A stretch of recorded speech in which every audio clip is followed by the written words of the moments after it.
우리에게 주시는 본문 말씀 여호수아 7장 6절에서 13절입니다. 제가 봉독해 드립니다.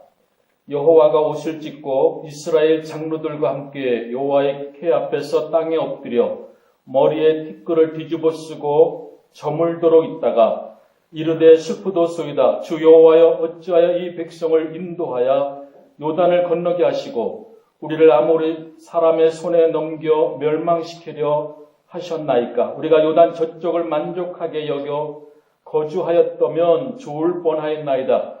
주여 이스라엘이 그의 원수들 앞에서 돌아섰으니 내가 무슨 말을 하오리까. 가나안 사람과 이 땅의 모든 사람들이 듣고 우리를 둘러싸고 우리 이름을 세상에 끊으리니 주의 크신 이름을 위하여 어떻게 하시려 하나이까 하니 여호와께서 여호수아에게 이르시되 일어나라. 어찌하여 이렇게 엎드렸느냐. 이스라엘이 범죄하여 내가 그들에게 명령한 나의 언약을 어겼으며 또한 그들이 온전히 바친 물건을 가져가고 도둑질하며 속이고 그것을 그들의 물건 가운데서 두었느니라. 그러므로 이스라엘 자손들이 그들의 원수 앞에 능히 맞서지 못하고 그 앞에서 돌아섰나니 이는 그들도 온전히 바친 것이 됨이라. 그 온전히 바친 물건들을 너희 중에서 멸하지 아니하면 내가 다시는 너희와 함께 있지 아니하리라. 너는 일어나서 백성을 거룩하게 하여 이르기를 너희는 내일을 위하여 스스로 거룩하게 하라. 이스라엘의 하나님 여호와의 말씀에 이스라엘아 너희 가운데 온전히 바친 물건이 있나니 너희가 그 온전히 바친 물건을 너희 가운데서 제하기까지는 내 원수들 앞에서 능히 맞서지 못하리라. 아멘. 이 본문 말씀을 통해서 내일을 위하여 거룩히 하라. 이런 제목의 말씀으로 이 시간 우리에게 주시고자 하는 주의 말씀의 은혜를 함께 나누기를 원합니다.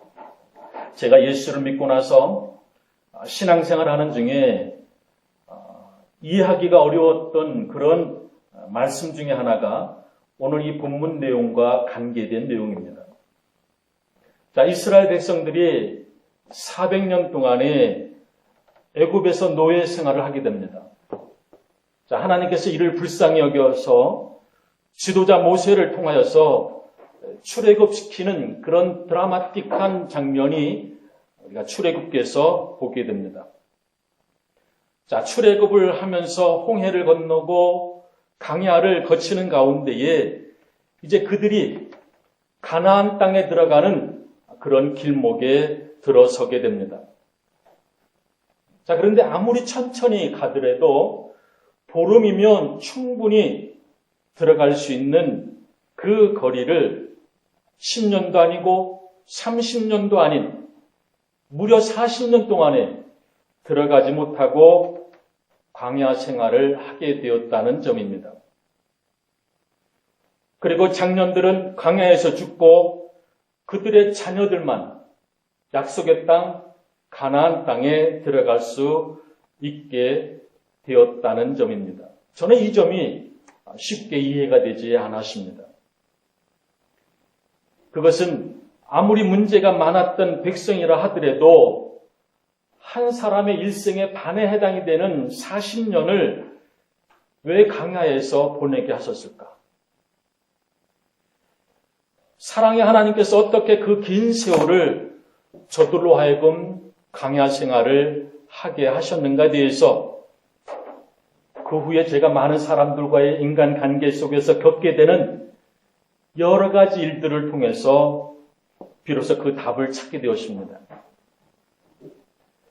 1년에 크고 작은 많은 사람들과의 관계 속에서 오는 그 문제들 속에서 사람의 본성은 쉽게 변하지 않는다라는 그런 말의 뜻을 삶의 자리에서 경험하게 되는 중에 알게 되었습니다. 자, 이스라엘 백성들이 출애굽하는 가운데에 가나안 땅을 향하는 그 여정 중에 드러났던 몇 가지 사건들을 보면 하나님의 심정을 이해할 수 있게 되었다라는 것입니다. 또 그 40년의 광야 생활은 또 다른 의미에서 인간에 대한 하나님의 사랑의 표현이요, 하나님의 방법이었다라는 사실입니다. 자, 이스라엘 백성들이 광야 생활 중에 보여주었던 그 고질적인 문제, 인간적인 문제에 집착하여 하나님을 등지고 배반했던 모습을 보면서 오히려 그 광야 생활의 40년은 그렇게 긴 세월은 아니었다라는 생각도 해보게 됩니다. 더 나아가서 하나님께서 이스라엘 백성들을 40년 동안이나 가혹한 광야의 시간을 통해서 이루려고 하셨던 것이 있었다라는 얘기입니다. 그것은 이스라엘 백성들로 하여금 자신들의 잃어버린 신앙의 정체성을, 믿음의 정체성을 찾기를 원하셨다라는 얘기입니다. 그리고 그들로 하여금 믿음의 성장을 이룰 수 있는 계기가 되기를 원하셨다는 얘기입니다. 광야 생활은 그들에게 보상을 주시고자 하는 하나님의 특별한 섭리와 계획의 시간들이었다라는 얘기입니다.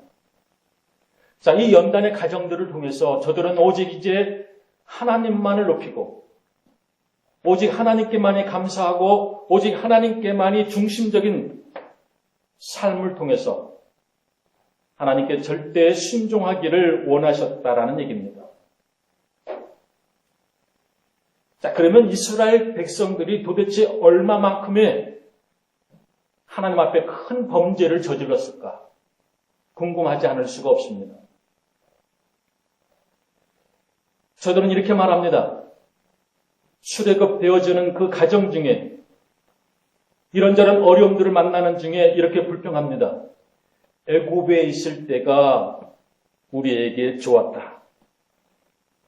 또 그 앞에서 울며 이르기를 우리가 어찌하여 애굽에서 나왔는가. 여러분 기가 막히지 않습니까? 아니 그래 400년의 노예 생활도 부족해서 어찌 우리가 애굽에서 나왔던가라고 말할 수 있냐는 얘기입니다. 차라리 그때가 더 좋았다. 여러분 이것은 하나님께 대한 불순종이고 그리고 하나님에 대한 배신 행위입니다. 여러분 이 말을 좀 더 우리가 쉽게 현재적인 감각으로 표현하면 이렇게 말할 수 있습니다. 우리가 예수 믿기 전에 생활들이 더 좋았던 것 같다. 우리가 어찌하여 예수를 믿었는가? 여러분 이런 말입니다. 또 이 말을 우리가 좀 더 구체적으로 표현하면 이런 뜻도 됩니다. 하나님, 우리가 하나님을 모를 때가 더 잘 살았던 것 같습니다. 라고 외치는 것과 같습니다. 오히려 하나님이 임재하지 않으실 때가 더 잘 살았던 것 같습니다. 노예로 살았을 때가 더 잘 살았던 것 같습니다. 애굽의 신들 가운데에 거했던 때가 우리에게는 더 잘 살았던 때인 것 같습니다. 라고 하는 태도입니다. 여러분 이게 어떻게 말이 되는 말입니까? 이처럼 엄청난 하나님 앞에 범죄 행위요 배신의 행위였던 것입니다. 그래서 출애굽기 14장 11절로 12절에 이 백성이 홍해를 건널 때에 죽음이 두려운 가운데에 이렇게 항해합니다. 그들이 또 모세에게 이르되 애굽에 매장지가 없어서 우리를 이끌어내어 이 강야에서 죽게 하느냐? 어찌하여 당신이 우리를 애굽에서 이끌어내어 우리에게 이같이 하느냐? 우리가 애굽에서 당신에게 이른 말이 이것이 아니냐?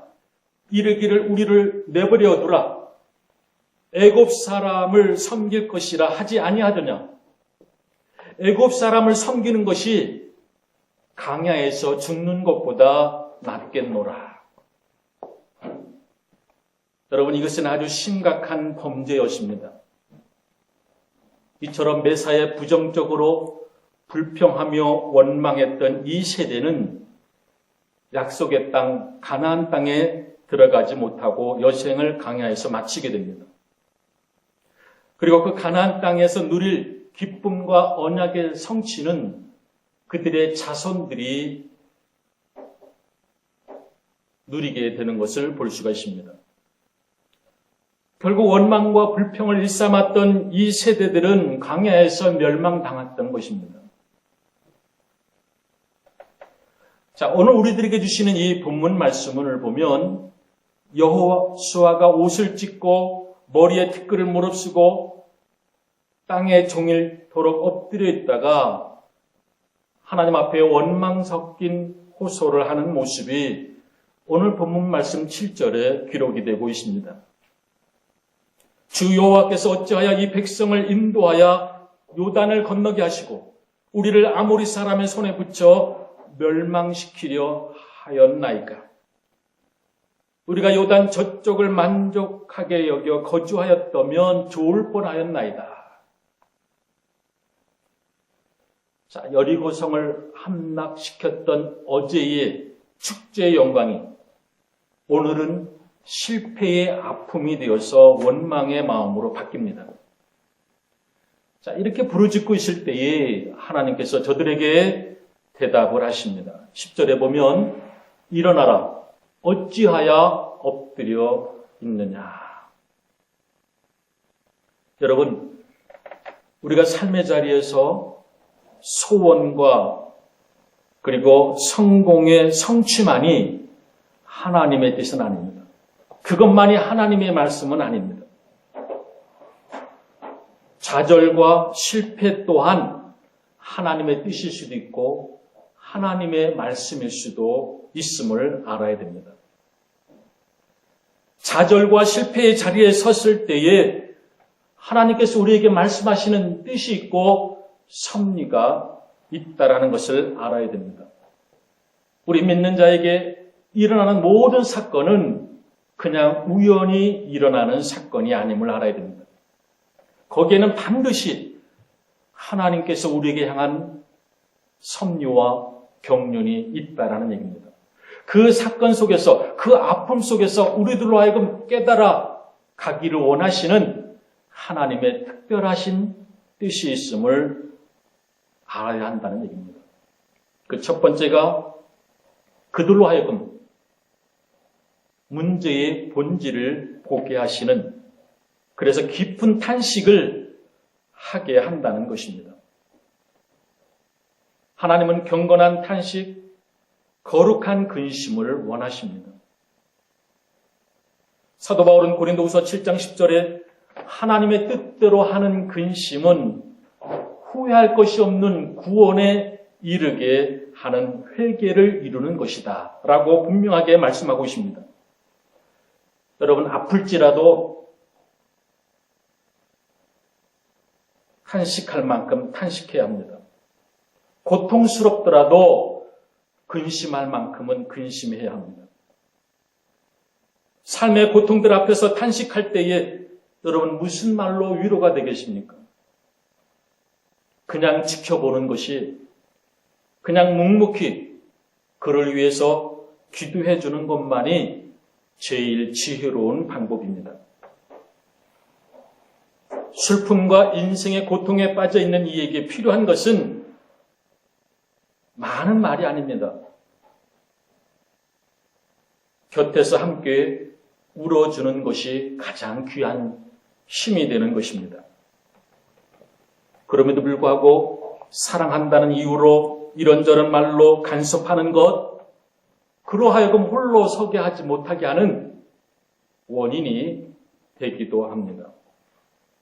이 실패가 어디서부터 시작되었는지 그것을 돌아보는 가운데에 자신의 존재의 의미를 다시 한번 확인하고 이 실패의 아픔 속에서 진지하게 자신의 내면을 들여다보는 가운데에 잃어버린 자신을 찾을 수 있는 그런 귀한 시간들이 된다는 얘기입니다. 그러므로 홀로 있는 것이 때로는 자기를 볼 수 있는 가장 좋은 시간이 되기도 합니다. 홀로 있을 때가 잃어버린 자신을 찾을 수 있는 가장 좋은 시간이 됨을 알아야 합니다. 자, 두 번째로는 실패의 원인을 찾게 하는 것입니다. 도대체 오늘 이 패배의 원인이, 실패의 원인이 어디서 시작되었는지, 여러분 이것을 알지 못하고 발견하지 못하면 그것이 발견되기까지, 그것이 알아지기까지 계속적인 패배와 실패가 있을 뿐입니다. 그런 거로 이 실패의 원인이 어디 있는지, 내 자신의 인생의 문제, 인간의 관계 문제, 또는 양심의 문제, 도덕성의 문제, 물질의 문제가 있지 않았는지를 점검해 보는 기회가 되어야 한다는 얘기입니다. 세 번째는 하나님과의 관계를 생각하게 됩니다.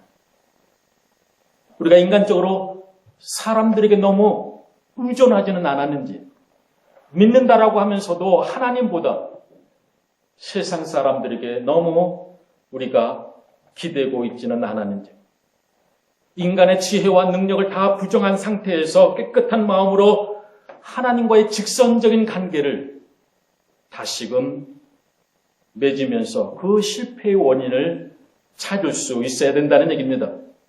오늘 주신 이 본문의 말씀을 보면 여호수아는 실패의 원인이 어디 있는지를 찾고자 하는 마음보다는 그저 하나님 앞에 불평의 원망의 소리를 하고 있는 것을 볼 수가 있습니다. 여러분, 이것은 참된 지도자의 모습이 아닙니다. 참된 리더자의 태도가 아닙니다. 하나님, 우리가 왜 실패하게 되었습니까? 하나님, 다음에는 우리가 어떻게 되는 것입니까? 마치 이 책임이, 이 패배가, 이 실패가 하나님께 원인이 있는 것처럼 따져 묻는 이 태도가 문제가 있는 어리석은 모습입니다. 그런데 하나님께서 거기에 대한 답을 주지 아니하시고 오히려 질문하십니다. 어찌하여 이렇게 엎드려 있느냐라고 하십니다. 여러분, 여기서 우리가 놓치지 말아야 될 아주 중요한 것이 있습니다.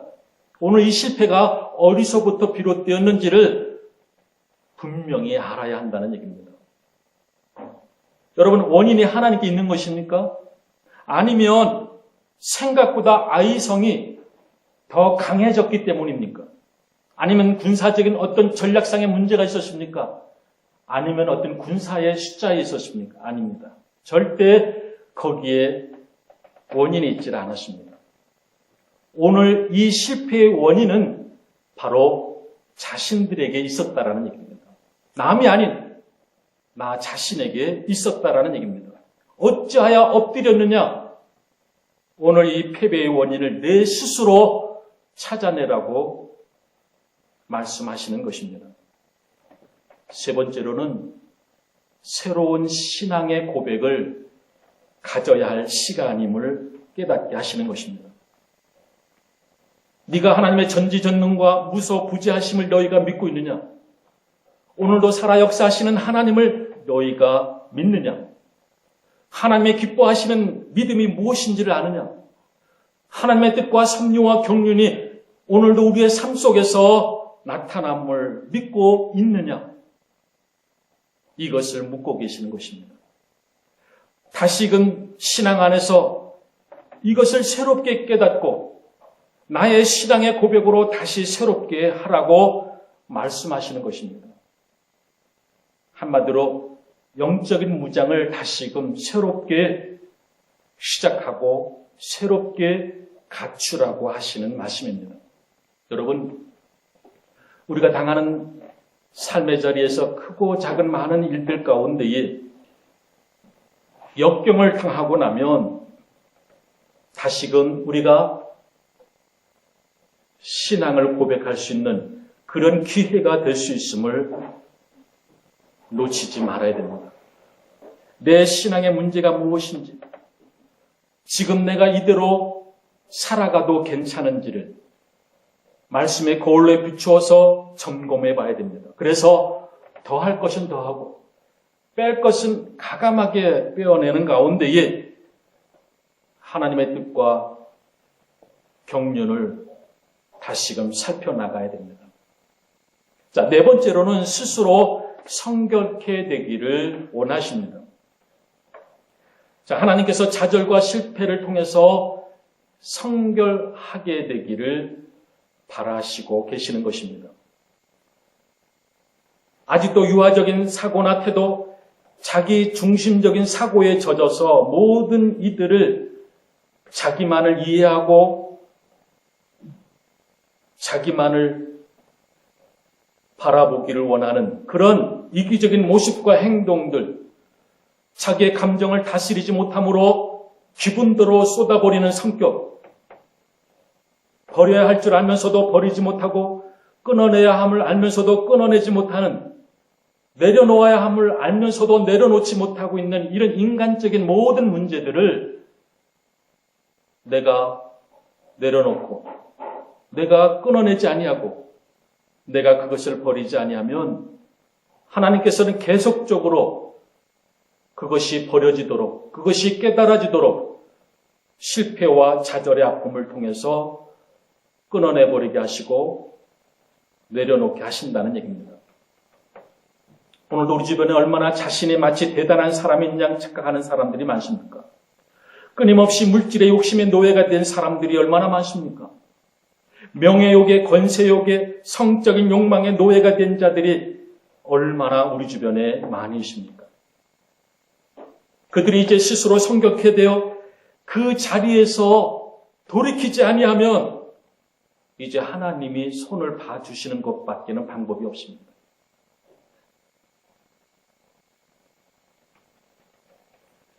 여러분, 나름대로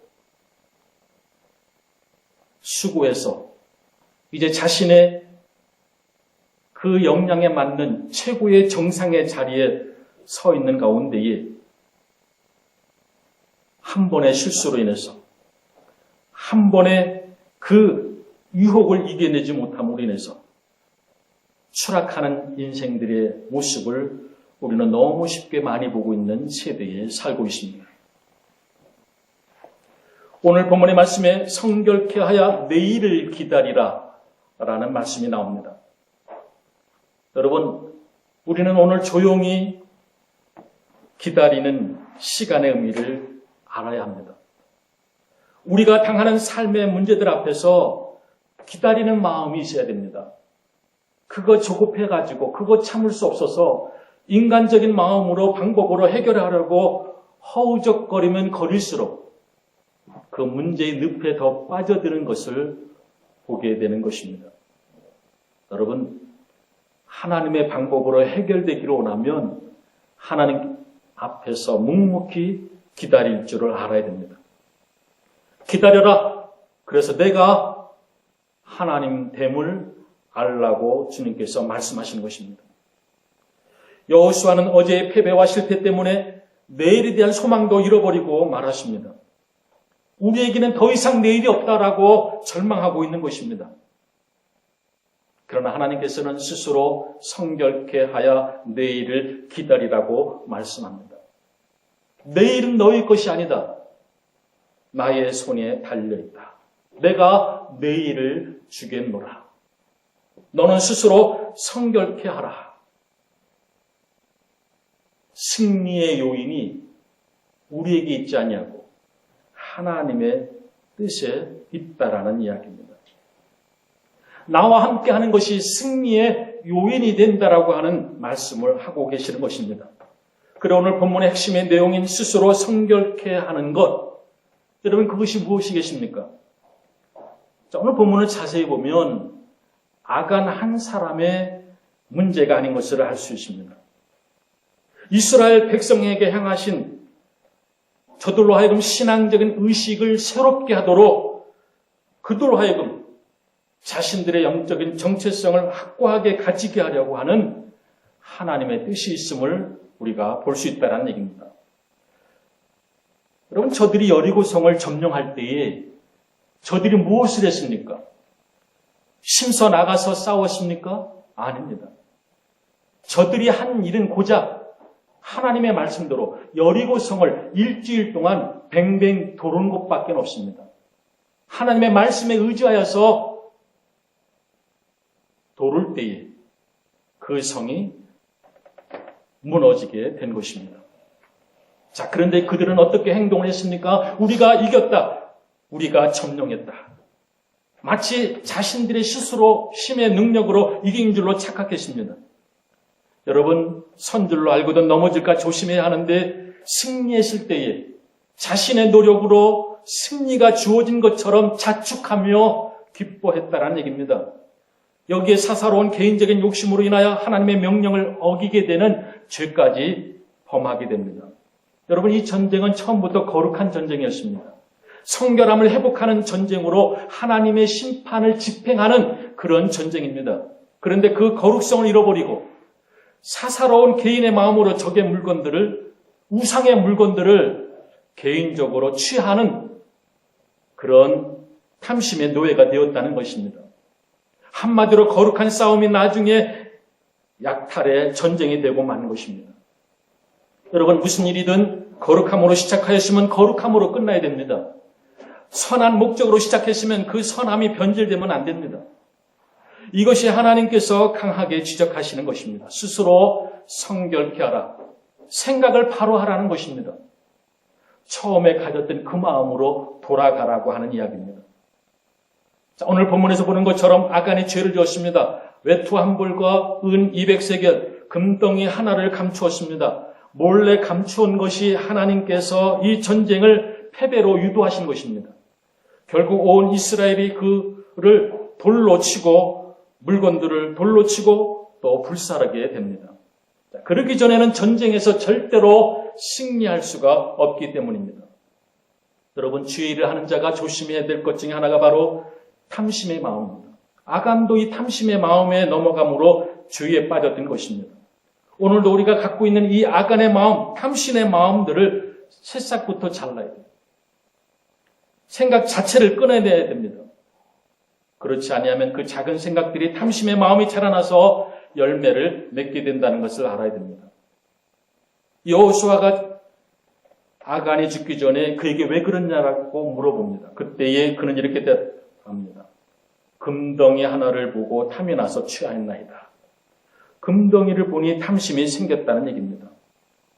이 탐심이 무서운 죄가 됨을 알아야 됩니다. 탐심이 죄의 뿌리입니다.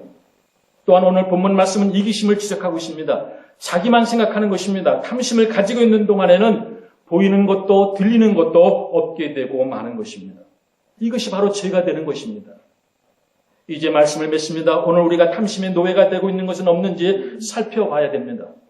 탐심을 버리지 않는 한 그 마음이 나로 하여금 망하게 한다는 것을 살펴야 합니다.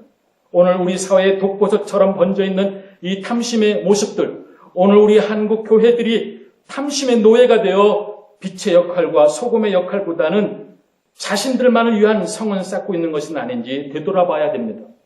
예수님의 이름이 높아지는 것보다 자신들의 이름이 높아지려고 하는 것은 아닌지를 되돌아보는 가운데 스스로 성결케 되어 내일을 기다리는 우리 모든 그리스도인들이 그리고 우리가 한국 교회가 되어줄 수 있기를 주의 이름으로 축원드립니다.